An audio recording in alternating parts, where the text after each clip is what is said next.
Subhanahu wa taala. Kita masih berada di dalam bulan Sya'ban dan baru saja melepasi nisfu Sya'ban. Jadi ramailah orang bertanyakan tentang amalan-amalan pada bulan Sya'ban. Apakah amalan-amalan yang terbaik untuk dilakukan pada bulan Sya'ban bagi menyambut kedatangan Ramadan al-Mubarak. Jadi tuan-tuan yang dirahmati oleh Allah Subhanahu wa taala, ada orang yang masjidnya membaca Yasin sekali, ada yang baca sampai 3 kali. Ada yang buat ceramah, ada juga yang tak buat apa langsung. Tapi apa pun kita nak sebutkan bahawa pertama sekali tentang Sya'ban. Bulan Sya'ban ini bulan yang mana Allah berikan ganjaran dan limpahan rahmatnya yang begitu luas, begitu banyak. Tetapi dari segi amalan, tidaklah ada mana-mana hadis yang ditemui secara khusus bahawasanya bila datangnya bulan Sya'ban, inilah amalan yang mesti dilakukan. Tidak ada hadis khusus yang disebut oleh baginda Nabi amalan-amalan yang patut kita buat. Cuma apa juga amalan yang dibuat pada bulan Sya'ban ini, kata baginda Nabi SAW, tetap akan diberikan ganjaran kerana pada bulan Sya'ban itu sendiri Allah berikan kelebihan yang sangat luas. Jadi apa amalan yang baik yang dapat kita lakukan pada bulan Sya'ban, lebih-lebih lagi sebagai satu persiapan untuk kita menyambut Ramadan. Bila datang Ramadan, isteri kita, anak-anak kita, apakah persiapan yang mereka buat? Persiapan yang mereka buat adalah persiapan nak menyambut hari raya. Kalaulah hari raya itu pun dibuat persiapan supaya meriahnya pada hari raya nanti, pada Syawal, dengan diadakan kuih raya, dengan diadakan baju baru, ditukar langsir, segala-galalah. Itu dibuat persiapan untuk menghadapi hari raya, iaitu Syawal. Apatah lagi kita nak sambut Ramadan. Ramadan ini satu bulan yang diberkati, satu bulan yang dirahmati oleh Allah Subhanahu wa taala. Maka sudah pastilah kita perlu membuat persiapan yang rapi supaya Ramadan yang akan kita lalui itu tidak rugi begitu saja. Tidak datang dan pergi tanpa kita mendapat kerahmatan dan keberkatan daripada Allah Subhanahu wa taala. Maka apakah amalan-amalannya? Kita dah sebut di awal tadi bahawa Nabi tidak sebut apakah amalan khusus yang mesti dilakukan.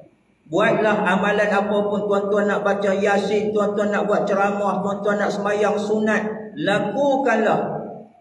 Cuma dia tidak khusus. Tapi bila kita buat amal yang baik, pastinya kita akan diberikan ganjaran kerana Sya'ban, Ramadan, satu bulan yang Allah sediakan ganjaran yang begitu banyak. Jadi apakah amalan-amalan yang kalau boleh kita cadangkan? Kerana apa? Kerana bila datangnya Ramadan, biasanya masjid-masjid, surau-surau, tuan-tuan, dia akan mengadakan kelompok-kelompok, kumpulan-kumpulan untuk bertadarus. Tak tahulah masjid tuan-tuan, surau tuan-tuan ada atau tidak. Ya, kalau ada kita sertai. Tak apa kalau kita tak boleh membaca pun, kita duduk dengar kawan-kawan membaca. Ya, kita boleh baca 1-2 ayat tu, ya. Lepas tu tersangkut, kawan pun tahu kita tak apa nak boleh baca. Tak apalah, langkah bagi kawan lain pula. Sebab dia tahu kalau bagi kita berpanjangan, bila nak habisnya. Tapi setidak-tidaknya bila kita duduk di dalam kelompok orang yang membaca Al-Quran, telinga kita mendengar bacaan ayat suci Al-Quran, mata kita memandang ayat suci Al-Quran, maka sudah pasti ganjaran memandang, ganjaran mendengar sudah diberikan oleh Allah Subhanahu wa taala. Daripada kita abaikan, kita terus balik duduk dengan kawan-kawan kita macam hujung kedai sana, duduk kena kopi tak habis-habis. Tiap-tiap kali saya datang bagi kuliah, itulah dia. Saya rasa lambat sangat dah. Saya pula tak larat, paksa orang lain bawa kereta. Driver pula bukan driver apa Michael Schumacher ke apa yang jenis boleh buat lagu, buat slow. Tapi sampai kat kedai tengok depa lagi slow, duk minum isyak rokok elok je.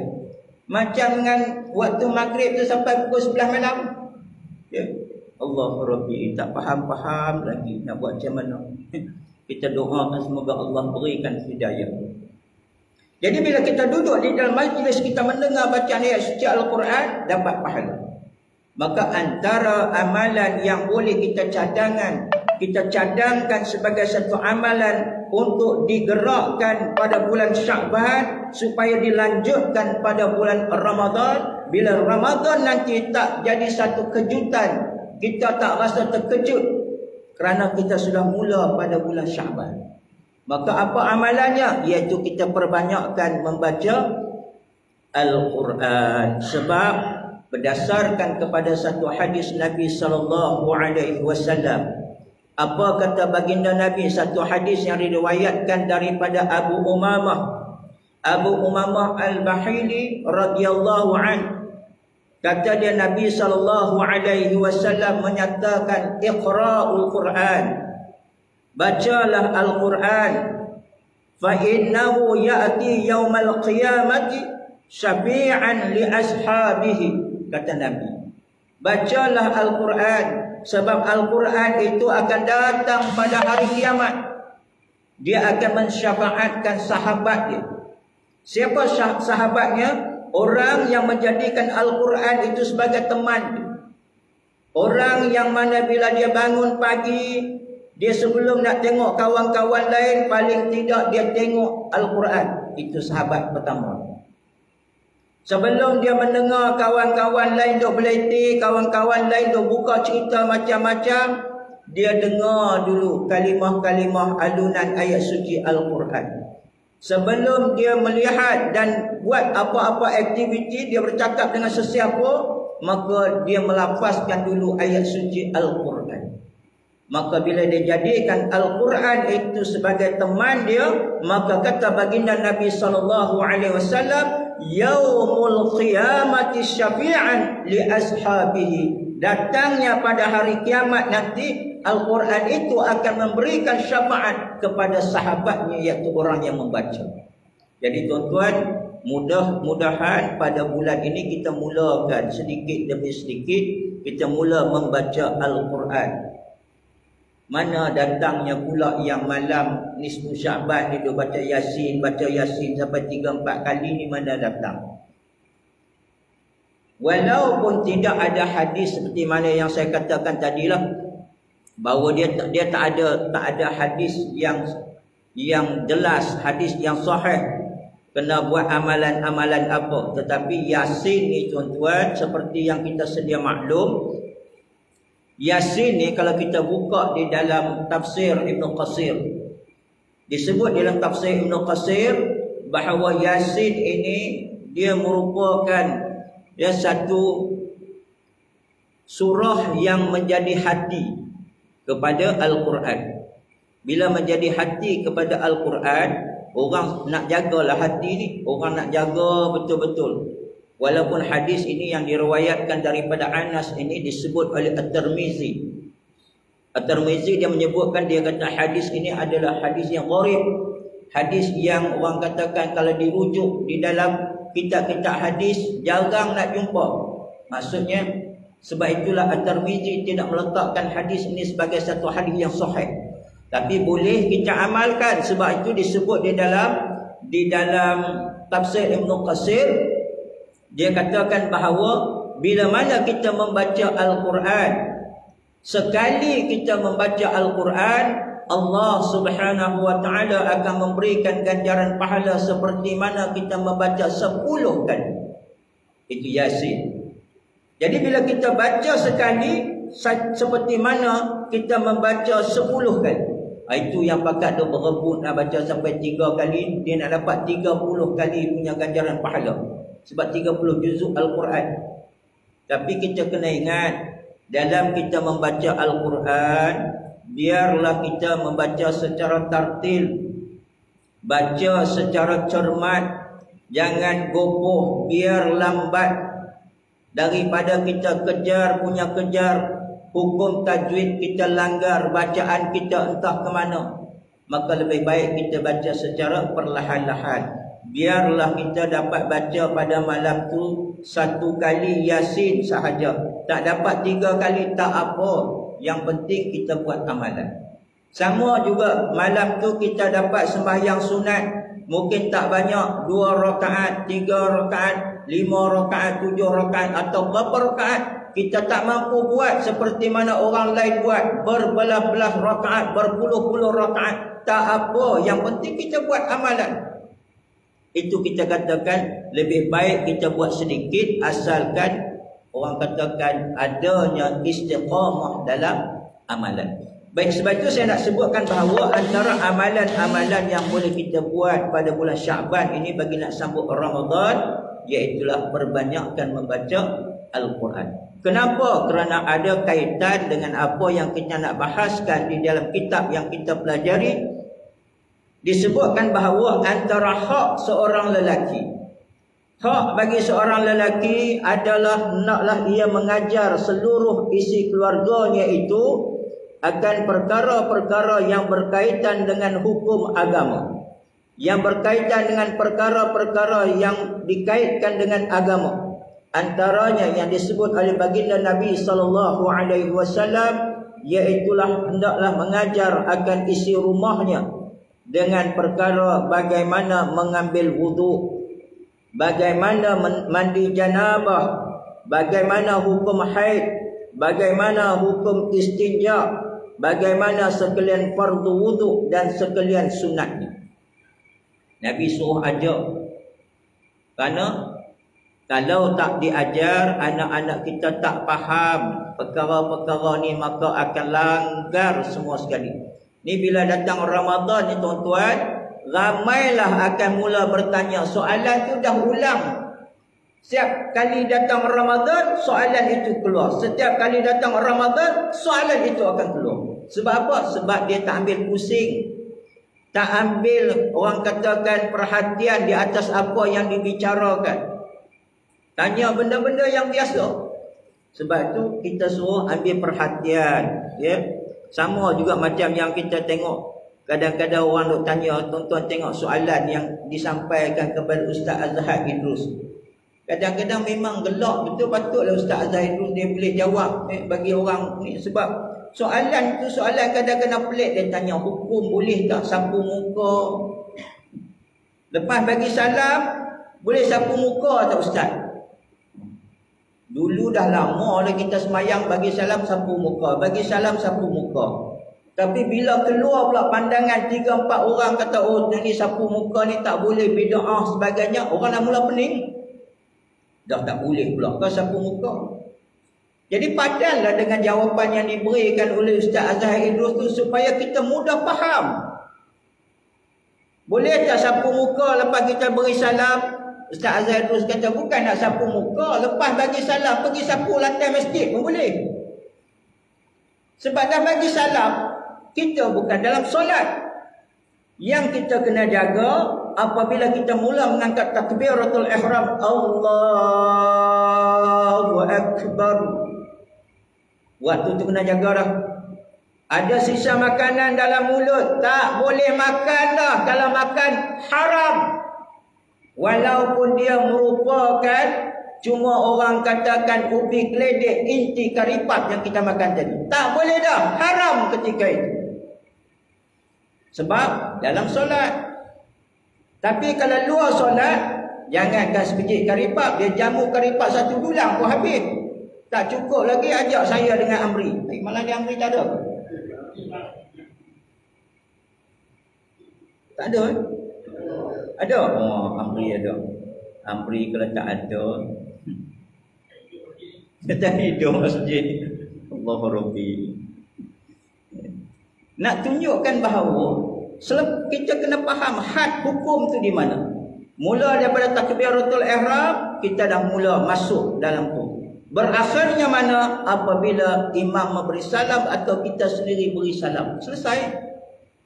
Tapi oleh kerana kita tak faham, tu yang keluar soalan macam-macam pelik. Ya. Benda tu tak salah buat ni. Ya.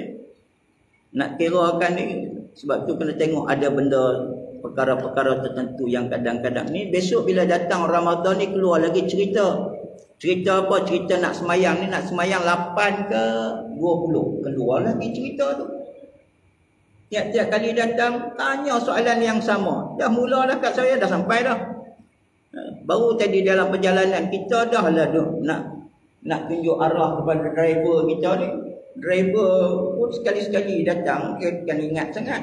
Sambil kita nak tunjuk jalan, dia masuk main soalan dalam handphone, tanya itu, tanya ini.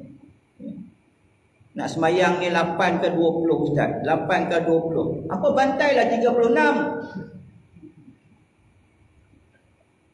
Rasulullah dia buat 8. Lepas buat 8, Rasulullah balik. Balik rumah, dia sambung dekat rumah. Kita balik rumah, sambung tengok wrestling. Jadi eloklah kita buat 20. Saya siap kat sini kalau nak buat 20.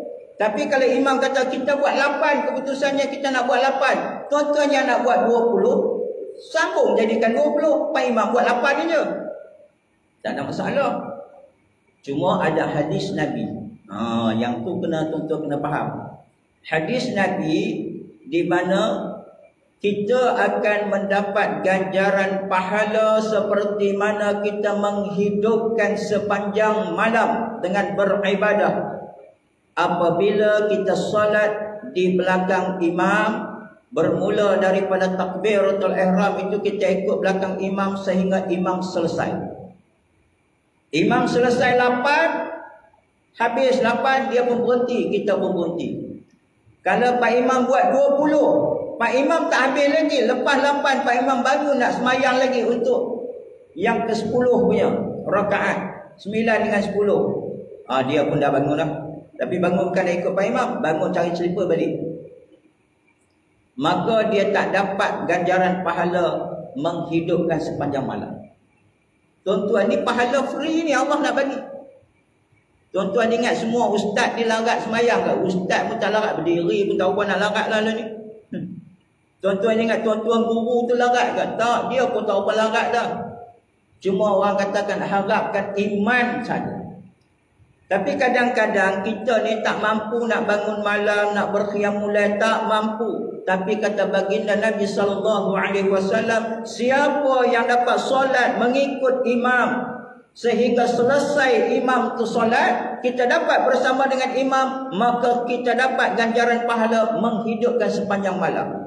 Walaupun kita tak bangun sembahyang tahajud, kita tak bangun sembahyang taubat, kita tak bangun sembahyang hajat, tapi tetap mendapat ganjaran pahala. Sebab tadi waktu kita sembahyang tarawih tadi, kita mengikut imam daripada mula hingga selesai. Tapi masyarakat kita peliknya, bila Pak Imam bangun nak sembahyang witir aja, dia cabut. Dia cabut dah. Dia tak mau sembahyang witir dengan Pak Imam. Padahal witir tu 3 rakaat je pun. Dia tak mau sembahyang dengan Pak Imam. Seolah-olah macam dia lagi hebat. Pak Imam kau buat 8, aku tak nak witir, aku tak nak tutup lagi, aku nak sambung lagi. Kalau betul dia balik sambung. Takut dia balik sambung dengan kawan-kawan dia, minum kopi, mengeteh sampailah pukul 3 pagi. Lepas tu balik rumah. 3 pagi balik rumah, kejut isteri. Yang bangun, yang sahur, sahur. Isteri pun bangun lah. Dalam mengantuk-mengantuk isteri ni tentulah kuat dia. Bangun dia, masak nasi, panaskan lauk apa semua. Lepas tu tengok, suami tu pelongkang tidur ni.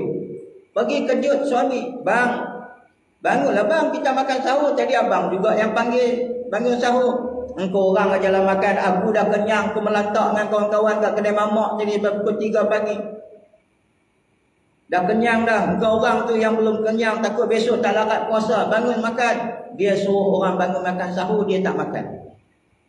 Sebab pandangan masyarakat kadang-kadang mereka menganggap sahur itu makan untuk mendatangkan tenaga. Sebenarnya kita makan sahur bukan nak cari tenaga untuk berpuasa pada besok hari. Kita makan sahur nak mencari keberkatan. Yang mendatangkan lapar siapa? Allah. Yang mendatangkan rasa dahaga siapa? Allah. Yang mendatangkan rasa kekenyangan dan beri tenaga siapa? Allah. Bukan makanan. Tapi kita duk kata dah, ya, dah makan dah, tadi korang makan je lah. Kita pun pesan kat anak-anak, bangunlah makan sikit, takut besok tak larat nak puasa. Kita kena tukar. Bangunlah makan sikit untuk cari keberkatan yang Allah sediakan. Itu baru betul. Sama macam kita makan kurma, saya katakan. Bila datang Ramadan, pasar raya penuh dengan kurma. Ya, macam-macam jenama. Ya, Yusuf Toyib lah, apa tak Toyib, semua ada lah. Ya, nama-nama yang kita tak pernah tengok pun muncul.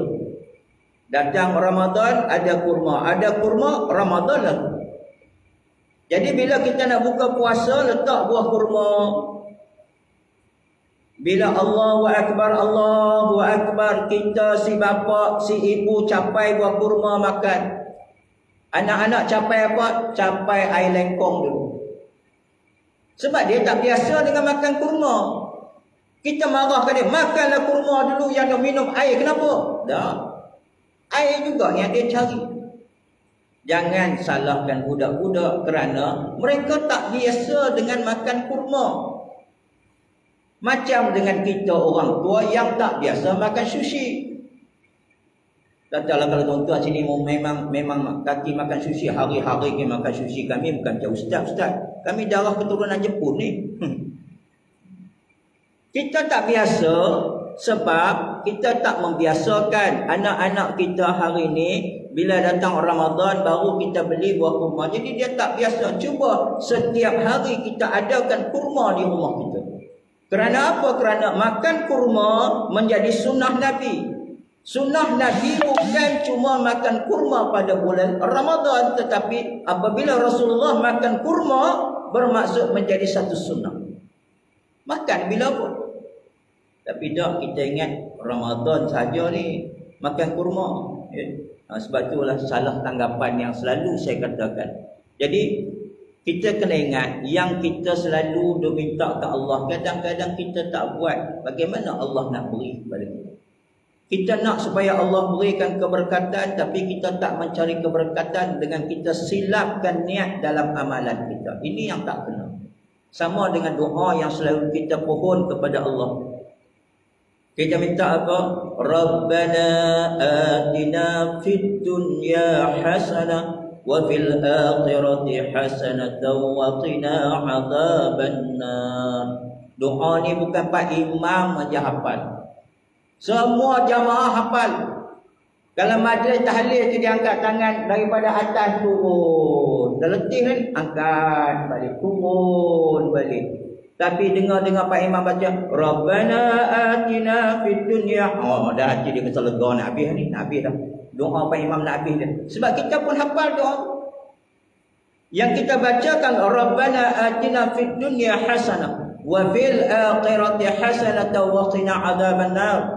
Kita pohon kepada Allah, wahai Allah, wahai Tuhan kami, berikan kepada kami kebahagiaan hidup di mana? Hidup di dunia dan hidup di akhirat. Dan kami pohon kepadamu, wahai Allah, lindungilah kami daripada azab api neraka. Itu kita minta kepada Allah. Yang kita dah minta kebahagiaan kepada Allah ini, kita cari tak kebahagiaan itu? Kita bentuk tak kebahagiaan itu? Bagaimana kita nak dapatkan kebahagiaan yang kita dah minta? Setakat minta je tak jadi, kena usaha. Ya Allah, berilah aku dapat gaji yang lumayan sikit. Dia diminta supaya Allah berikan dia gaji, pendapatan yang lumayan. Tapi dia kerjanya apa? Dia kerjanya duduk sembang dengan kawan tepi jalan setiap hari. Cari kerja tidak. Duk minta ke Allah tapi usaha tidak. Maka sebab tu kena ada ada usaha. Satu hadis Nabi SAW, Rasulullah pernah sebut arba'un min sa'adati al-ma'ad, iaitu arba'un, ada 4 kata Nabi. Ada 4 ciri-ciri yang kita kena dapatkan untuk mendapat kebahagiaan. Sa'adah ni kebahagiaan. Sebab tu kalau kita tengok Tuan Qadhi, kita beri gelaran, kita panggil dia Al-Fadil, Sahibul Fadilah. Fadil sebab dia mahir. Kalau Datuk Mufti yang berbahagia, Sahibus Samaha.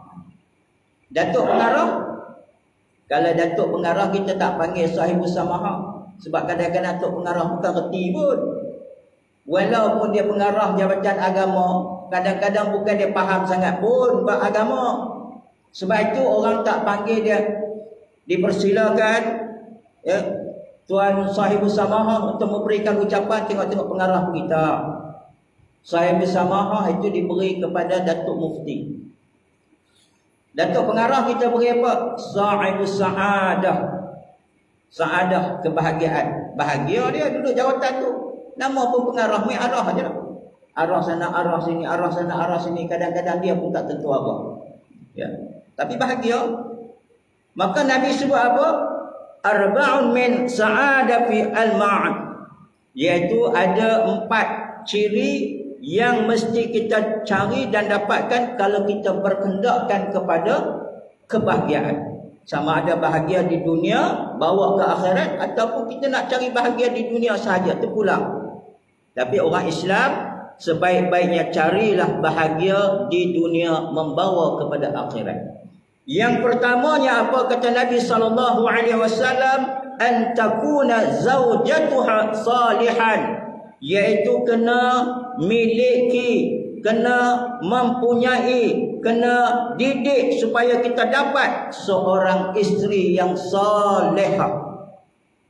Kenapa isteri yang salihah? Sebab isteri yang salihah inilah isteri yang sentiasa akan mengingatkan suaminya sekira mana suaminya tergelincir daripada landasan-landasan kebenaran ilahi.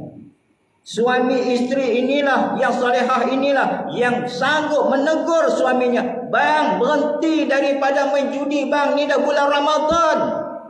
Kami tak nak makan duit haram bang. Kami rela mati kelaparan daripada kami disuap dengan wang yang haram. Isteri solehah berani cakap.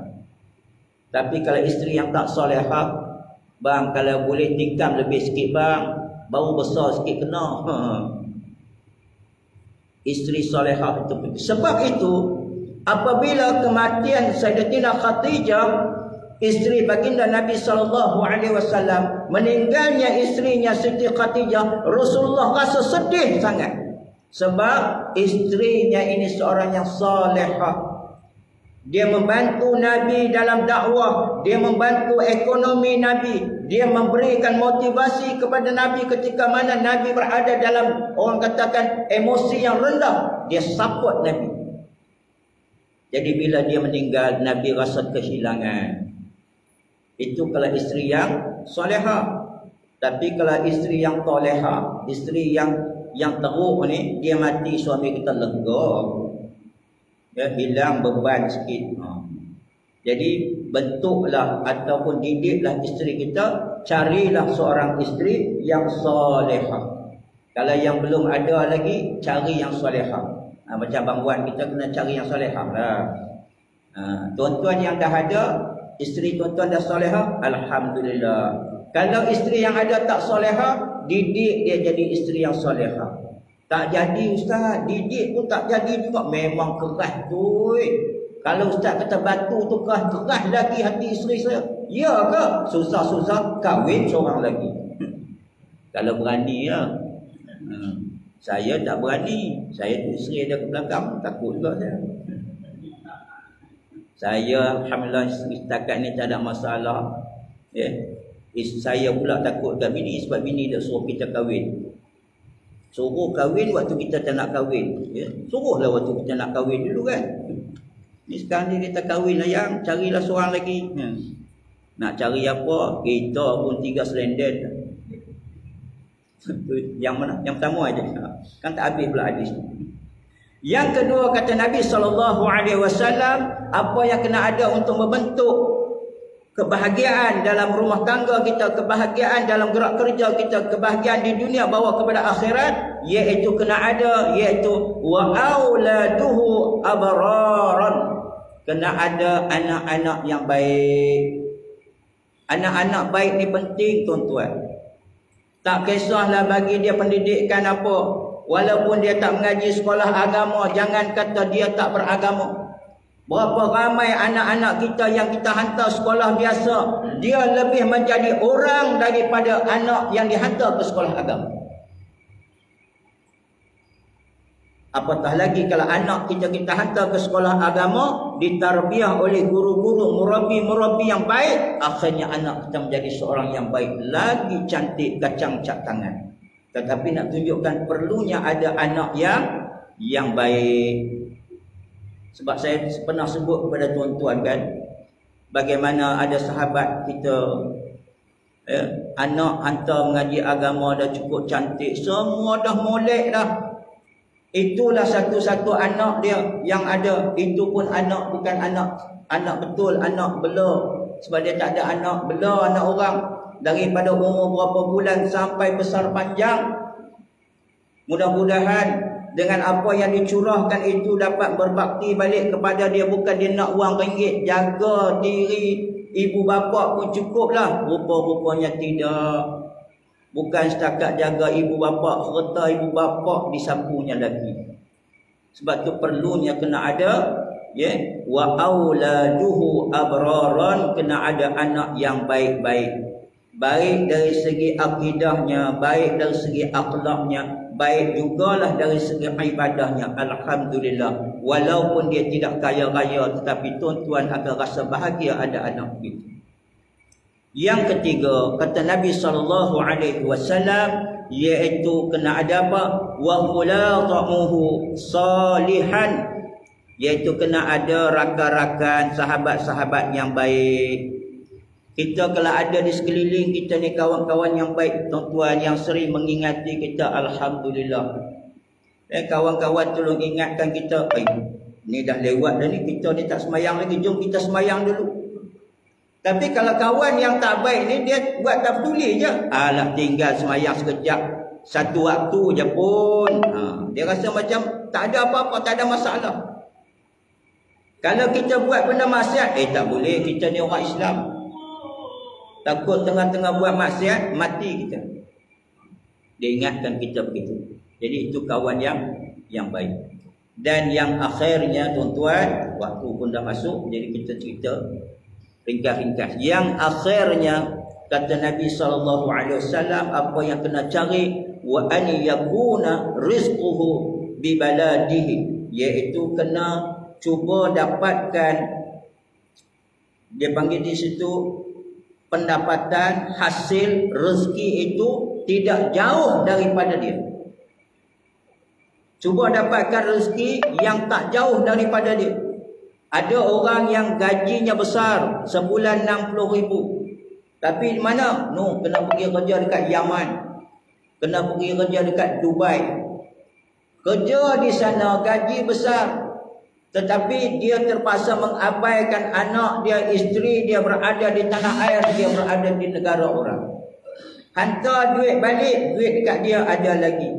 Tengok orang lain berkepit, ada bini, aku tak ada bini. Lama-lama dia cari. Kalau cari bini seorang lagi sana, tak apa, takut yang cari bini jenis sekejap-sekejap. Maka kita bimbang.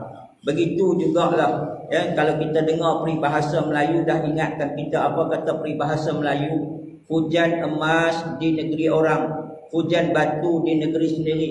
Tapi lebih baiklah hujan batu di negeri sendiri. Nak tunjukkan bahawa Islam telah awal lagi mengajar kita supaya nak mendapatkan keberkatan tu, carilah rezeki-rezeki yang berada di sekitar kita. InsyaAllah ada. Tapi kadang-kadang kita ni orang katakan tak sabar. Tak sabar. Jadi antara amalan apa yang mesti kita buat untuk menghadapi Ramadan ini juga tuan-tuan, antara lainnya iaitulah yang disebutkan oleh baginda Nabi SAW, satu hadis yang diriwayatkan daripada Abu Hurairah. Baginda Nabi tidak pernah kurang daripada satu hari beristighfar kepada Allah sebanyak 70 kali. 70 kali tuan-tuan. Kita bila kita solat, ikut belakang Pak Imam, paling tidak Pak Imam bimbing kita 3 kali. Ya? 3 kali kita solat. 3 kali kita istighfar lepas solat. Astaghfirullahalazim alladzi la ilaha illa huwal hayyul qayyum wa atubu ilaih. Kalau kita baca dalam tafsir Al-Azhar, disebutkan di sana bahawa menjadi amalan sunat apabila selesai solat kita beristighfar sebanyak 3 kali. Sunat. Sebab apa? Sebab Nabi menjadikan amalan dalam kehidupan dia tak kurang daripada 70. Cuba kita ingat peristiwa Isra' wal Mi'raj. Tuan-tuan dah dengar ceramah dah. Nabi waktu nak dibawa, dibuat apa? Dibuat pembedahan. Dibedah, cuci jantungnya, hatinya, dimasukkan hikmah. Sebab apa? Ni selepas buat pembedahan ni, Nabi nak dibawa naik berjumpa dengan Allah. Subhanalladzi asra bi'abdihi lailan minal masjidil haram ila masjidil aqsa. Bawa daripada Masjidil Haram pergi ke Masjidil Aqsa. Daripada Masjidil Aqsa naik sampai ke Baitul Ma'mur. Teruskan perjalanan sampai ke Sidratul Muntaha bertemu dengan Allah. Tetapi Allah nak Nabi aku ini, walaupun aku yang undang dia, aku nak dia datang dalam keadaan bersih. Nabi ini sama macam Ustaz Syukri kata. Nabi ini sama macam Menteri Agama kita kata. Menteri ini sama macam ulama-ulama kata. Tidak. Nabi ini seorang yang maksum, terpelihara. Tidak akan ada kesalahan pada diri baginda Nabi. Tetapi Allah nak tunjukkan walaupun tak ada kesalahan, bila nak jumpa aku, biar dalam keadaan bersih. Sebab itu kita ni tuan-tuan, bila nak datang semayang, paling tidak carilah pakaian yang bersih. Nak menghadap wakil rakyat, Allah, kalau baju comok-comok rasa malu. Mereka kata Pak Long Mahir ni orang yang baik. Perdana Menteri sekarang ni, Pak Long Mahir ni orang yang baik. Cuba suruh mekanik kita dalam keadaan baju berlumuh dengan minyak hitam tepi jumpa dia. Dia sanggup terima tak? Dia mungkin sanggup terima. Kita lah rasa malu. Malulah Ustaz nak jumpa Pak Long Mahir tu, dah lah rambut pun putih. Tak lagi lepas salam saya, dia rabur kepala dia hitam habis pula. Kita rasa malu nak jumpa Perdana Menteri. Nak jumpa Perdana Menteri rasa malu, nak jumpa Allah muka tak malu ke? Pakai pakaian ikut suka je. Datang masjid. Ni bukan tuan-tuan, ni cerita tempat lain. Tak kena mengenal tuan-tuan, ni di negara lain. Kalau datang masjid, dia jadikan second class.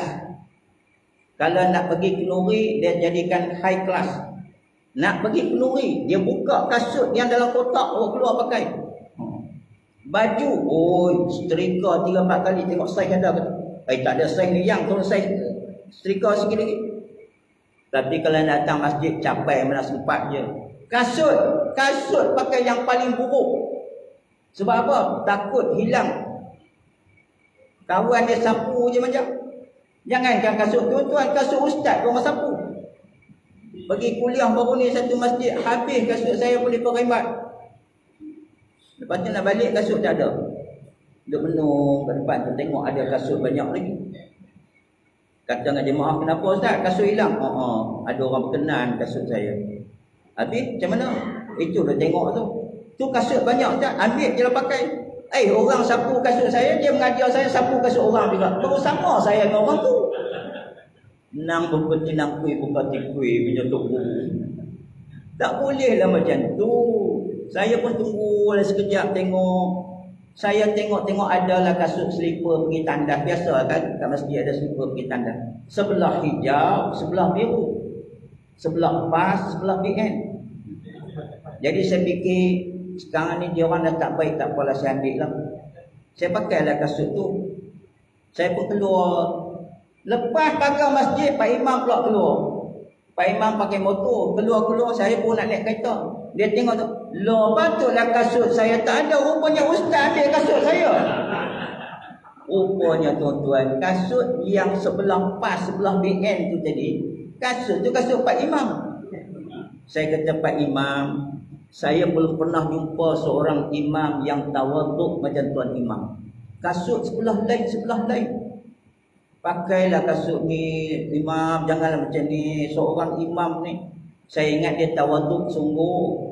Rupanya dia bisik kat saya, Ustaz, saya pakai ni sebab kasut Pak Imam pun orang selalu rembat. Sejak saya pakai ni orang tak ambil dah Ustaz. Dah berbulan-bulan orang tak ambil. Malam ni lah baru Ustaz yang ambil. Allahu Rabbi. Pengajarannya tuan-tuan, pengajarannya kita kena yakin kepada qada dan qadar Allah. Kalau tuan-tuan pakai kasut baru pun, kalau Allah kata tak hilang, takkan hilang. Tapi kalau Allah kata hilang kasut kamu, walaupun sebelah hijau, sebelah biru, hilang. Malah yang ambil bukan orang biasa, ustaz yang ambil. Jadi sekian dimaklumkan. Ramai teman-teman saya daripada Kedah semua kat Follow, Cikuju semua. Alhamdulillah. Kuliah mudah-mudahan. Nak sebutkan bahawa tuan-tuan, keyakinan kita kepada Allah Subhanahu Wa Taala kena yakin. Sama lah juga, tak larat dah, ya. Tapi tak apalah, bila bagi kuliah, apa salahnya kan?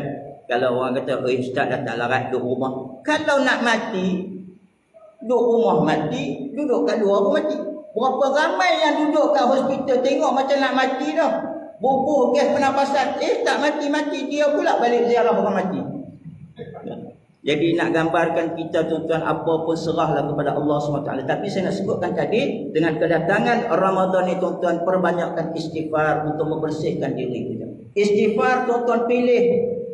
Mana yang tuan-tuan nak istighfar, ikut tuan-tuan lah. Tuan-tuan suka nak istighfar yang mana. Asalkan orang katakan, istighfar yang kita sebut itu lafaznya adalah kita niatkan, kita mohon kepada Allah agar Allah bersihkan diri kita daripada segala kekotoran luar dalam hati kita terutama ni. Astaghfirullahalazim, astaghfirullah.